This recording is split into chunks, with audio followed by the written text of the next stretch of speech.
Değişim gücünüze güvenin.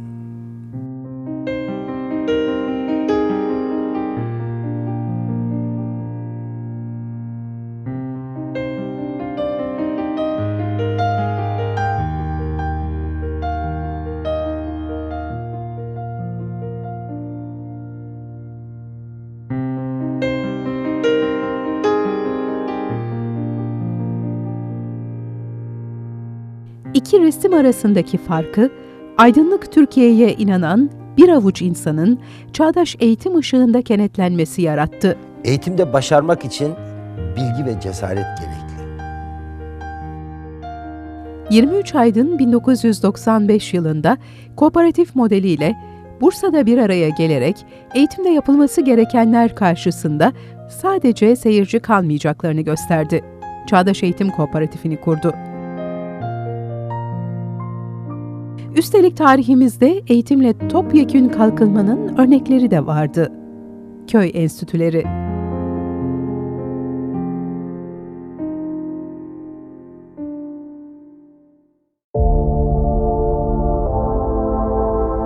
Köy enstitüleri gibi İMC geleneği üzerine organize olan ÇEK, Türk toplumunun yardımlaşma ve dayanışma kültürüne uygun olarak kooperatif modelini seçti. Ortaklarına kar dağıtmayan, elde edilen artı değerleri yeni eğitim yatırımlarına ve ekonomik nedenlerle eğitim olanağından yoksun çocuklara harcayan bu kooperatifçilik modeli Türkiye'de ilkti. Bir ülkenin ışıklı geleceği, çocuklarının geleceği, çağdaş örgütlenmelerin çokluğuna ve gücüne bağlıdır. Çağdaş Eğitim Kooperatifinde üye sayısı 1800'ü aştı. Karanlık günlerde bir ışık, umutsuz günlerde bir çıkış noktası olan ÇEK, bugün yolları Atatürk aydınlığıyla kesişen herkes için umut kapısıdır. Bursa'nın aydınlığa açılan kapısı Çağdaş Eğitim Kooperatifi binlerce gönüllüsüyle binlerce kız çocuğuna güzel bir gelecek hazırlıyor. Projelerin tamamını Bursalılardan aldığı güç ve destekle yaşama geçiren Çağdaş Eğitim Kooperatifi, yurt genelinde çağdaş, laik, insan haklarına saygılı, barışa katkıda bulunan bireyler yetiştirmeyi amaçlıyor. ÇEK'in ilk varlığı 1998 yılında kurulan Görükle Yükseköğretim Öğrenci Yurdu oldu. 330 öğrenci kapasitesiyle kız ve erkek öğrenci yurtlarında binlerce öğrenciye barınma ve yemek bursu verildi. Konforlu yaşam alanlarının yanı sıra sosyal, kültürel, sanatsal etkinlikleriyle üniversite öğrencisi olduğumu hissettiren Çağdaş Eğitim Kooperatifi yurtlarında kalmanın ayrıcalığını yaşıyorum. 70 dönümlük bir orman alanına bitişik doğayla iç içe, çocuğu merkeze alarak ilgi alanlarına yönelik eğitim ve Montessori yaklaşımlarını kendisine ilke edinmiş olan Beşevler Anaokulu 2003 yılında hizmete açıldı. İlk açılmış bir okulumu çok sevdim. 2010-2011 eğitim öğretim yılında açılan ve adını Öğretim Birliği Yasası'nın kabul edildiği tarihten alan 3 Mart Azizoğlu İlköğretim ve Ortaokulu bünyesinde yüzlerce burslu öğrenci bulunuyor.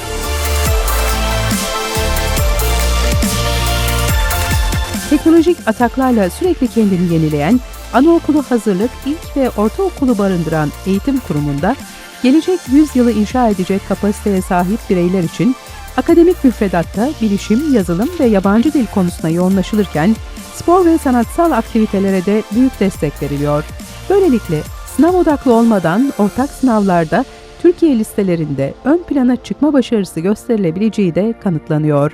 Biz bu okulda öncelikle Atatürk'ün çizdiği aydınlık yolda ilerlerken kendimize, ülkemize ve aydınlık yarınlara güvenmeyi öğreniyoruz.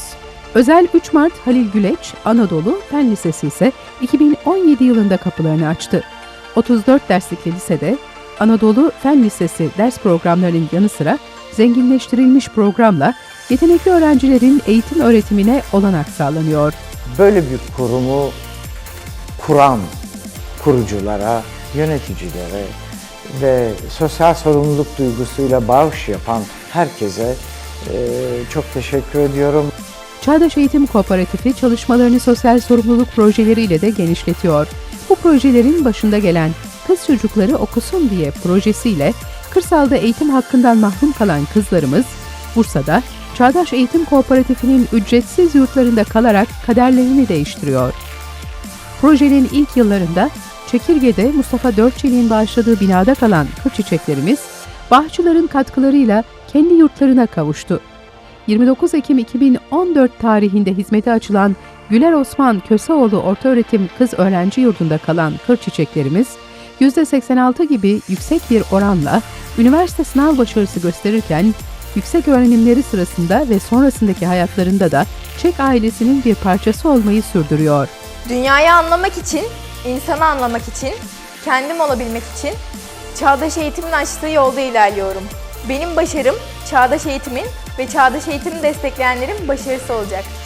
Çağdaş eğitimin en önde gelen gönüllüleri ise annelerimiz. Kızım dünyayı bu köyle sınırlı saymasın, okusun.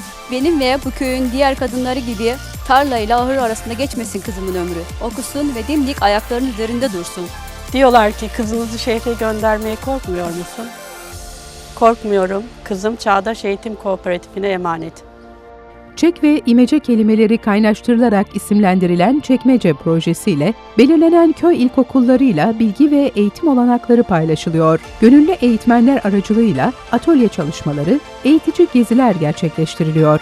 Köy okullarındaki donanım eksiklikleri gideriliyor. Bu çekmeceye hayaller, umutlar, güzellikler yerleştiriliyor.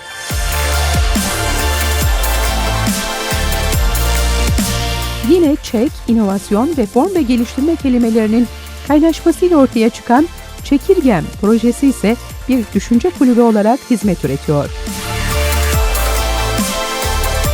Her yıl düzenli olarak gerçekleştirilen ve gelenekselleşen ödül törenleriyle ulusal çapta çağdaş eğitime katkı sağlayan kişi, kurum, oluşum ve sivil toplum kuruluşları eğitim ödülleriyle onurlandırılıyor.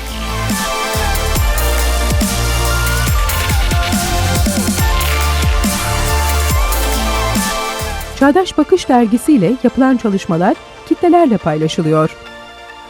Çağdaş Eğitim Kooperatifi Bursa'dan yükseliyor. Bizler her zaman onun yanındayız. Siz de öyle olun. Çağdaş Eğitim Kooperatifi sadece Bursa'da değil, Türkiye'nin bütün illerinde de benzer yapılanmalara öncü olarak Atatürk ilke ve devrimlerine bağlı, aydın, özgür düşünen bireyler yetiştirmek için köy enstitülerinden aldığı ilhamla çalışıyor.